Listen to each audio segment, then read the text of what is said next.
What is love? Love is a word to describe the highest expression and feeling from the human experience.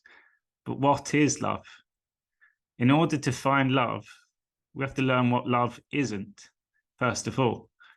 And when we can start going on this human experience, our own journey, many times along the way, we start realizing what is the opposite of love.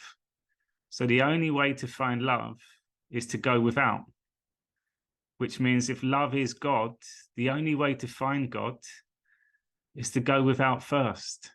So we're getting closer to God. We're getting closer to love because in this human experience, we're learning the truth from our own journey. And one of my favorite teachers, Anthony De Mello, who's passed away now, his teachings are amazing. And he explains what love is not. Program, I want to deal with the illusions connected with love. To talk of prayer is to talk of love. For God is love. Love is divine.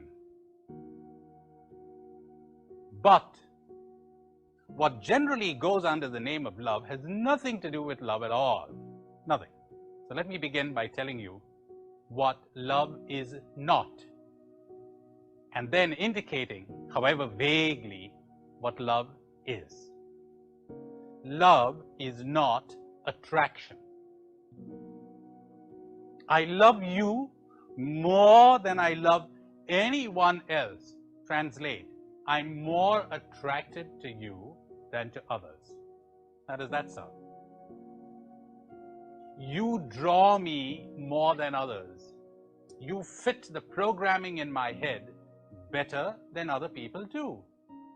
Not very flattering to you, because if my programming had been different, remember how people say, what does he find in her? What does he see in her? Aha! They say love is blind. Attraction is blind, not love. There is nothing so clear-sighted as love. This whole process of I'm attracted to you, you know where the love comes from? It comes from you, not from me. It doesn't spring from me. You draw me. The day you cease to be attractive, what happens?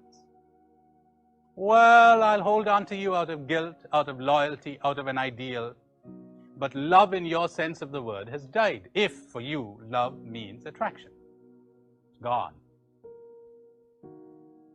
I was told of an old couple, grandpa and grandma. They were celebrating their 60th wedding anniversary.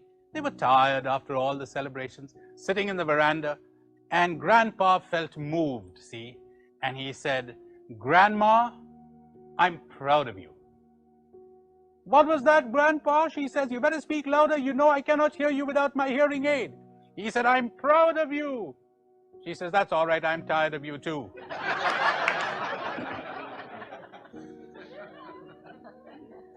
You know, that's where attraction always ends up. You're attracted. If you give in to that attraction, gratification follows. And after the gratification, wearisomeness. Or, if it persists, anxiety. I hope I can keep this. I hope somebody else doesn't get it. Possessiveness, jealousy, fear of loss. That isn't love. Another thing that love is not, it is not dependency. Now, you know, it's very good to depend on people. We depend on one another, or else we wouldn't have society. Interdependence, wonderful. We depend on the butcher, the baker, the candlestick maker. We depend on the pilot, on the cab driver, on all sorts of people. But to depend on another for your happiness, that is the evil. That someone would have the power to decide whether you would be happy or not. If you have that, if you ever give to somebody this power, you will be fearful. You will manipulate. You cannot leave that person free, because don't forget, your happiness depends on this person. You're a burden.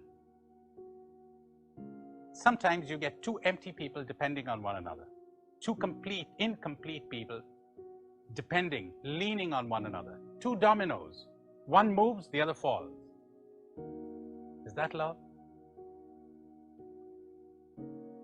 Love is not the assuaging of our loneliness. People feel empty inside and they rush to fill the emptiness with someone. That isn't love. Incidentally, that emptiness, that loneliness that so many people are running away from. They run into all kinds of activity, even social activity. They run into work. They run to other people's arms to assuage that emptiness, that loneliness. The only cure for that loneliness, I said to you in the previous program, is not contact with human beings, but contact with reality. What does that mean? If you would face the loneliness, you might discover that it isn't there. There is no emptiness.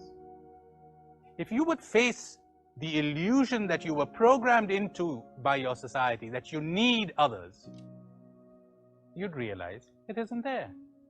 You're watching a movie, enjoying yourself immensely. Suddenly, at that moment, you don't need anybody. This is an illusion that has been created in our heads. And here's something else you may want to remember for the future.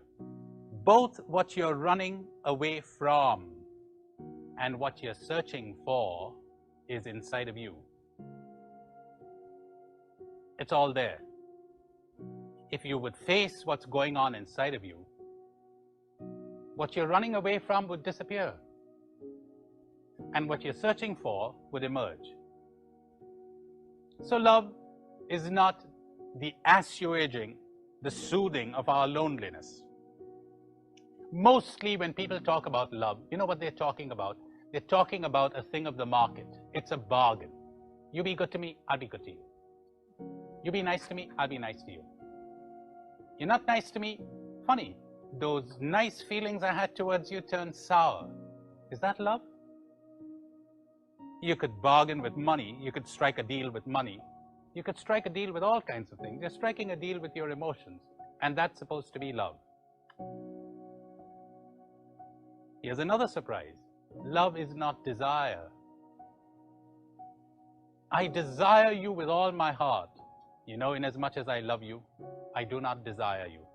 I enjoy you thoroughly, but I'm too full to need you.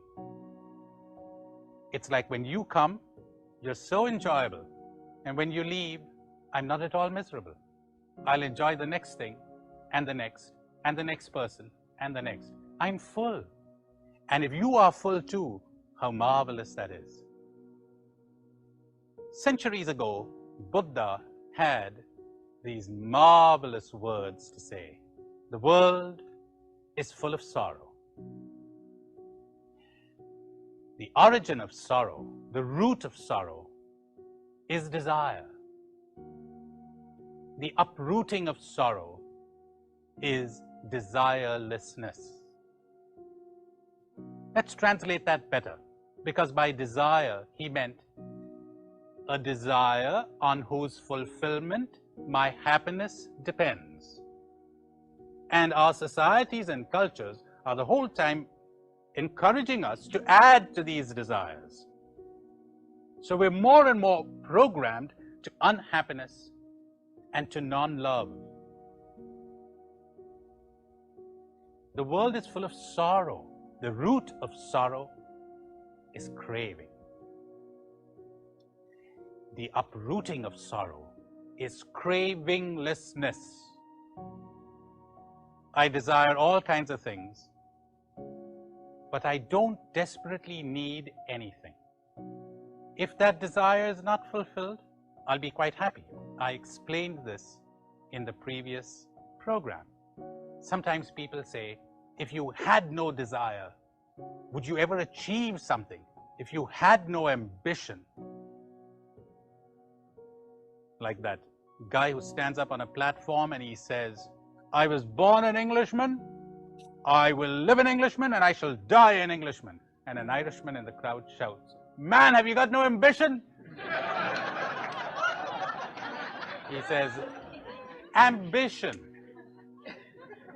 That's one of the things we were brainwashed into. They told us, if you don't have an ambition, you won't do anything.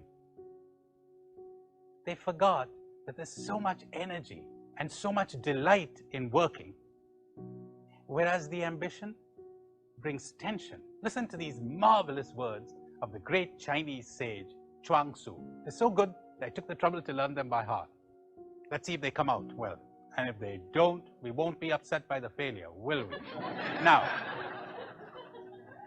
when an archer shoots for nothing, he says, he has all his skill.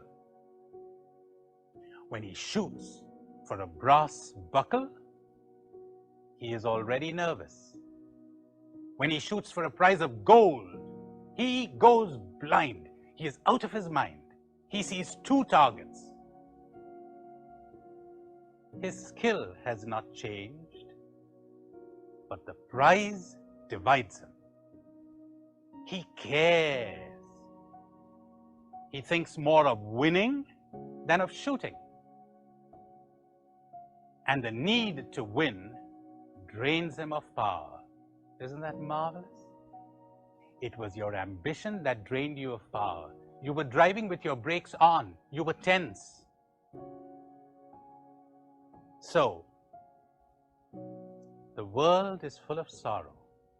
The root of sorrow is craving.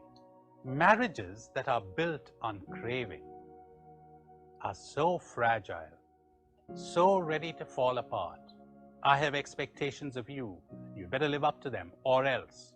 You have expectations of me. I'd better live up to them, or else. Quarrels. See, you need me, I need you.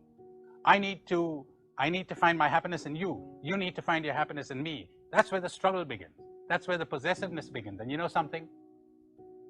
Wherever there is desire, in this sense of the word, there's a threat. And where there's a threat, there's fear. And where there is fear, there is no love, because we always hate what we fear. And perfect love casts out fear. Wherever there's desire of the type that I described, it always goes attended by fear. So love is not desire. Love is not attachment. Falling in love is the exact opposite of love. And it's canonized everywhere. It's a disease. Everybody's trying to give it to you. You find it in your movies, in your love songs. These are need songs. I saw a movie the other day. This girl says to this boy who's dying, "Don't die. I love you. I cannot live without you." I cannot live without you. Love, that's hunger.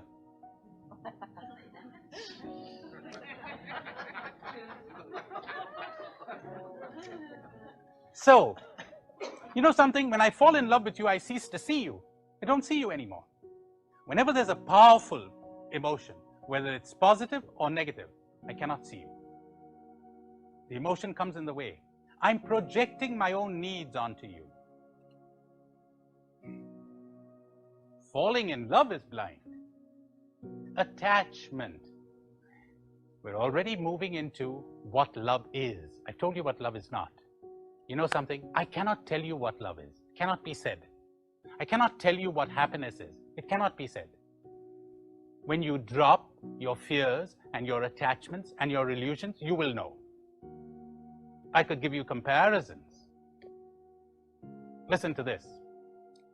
To love means at least clarity of perception, accuracy of response. I see you clearly as you are. That's the least I could demand in love. How could I love you if I don't see you? Now get ready for a surprise. Generally, when I see you or you see me, we don't see one another. We're seeing an image. A husband, does he relate to his wife or to his image of his wife? Is the wife relating to her husband or to her image of her husband? How is this image formed? Watch this. If you think you've been shocked till now, get ready for this one. I have an experience of you. That experience is stored in my memory. I make a judgment on the basis of that experience. I'm carrying this along with me, and I'm acting or reacting to you on the basis of this, not on the basis of what you are right now. There's a picture on my window as I look through it at you. I'm looking through that picture. No clarity of perception.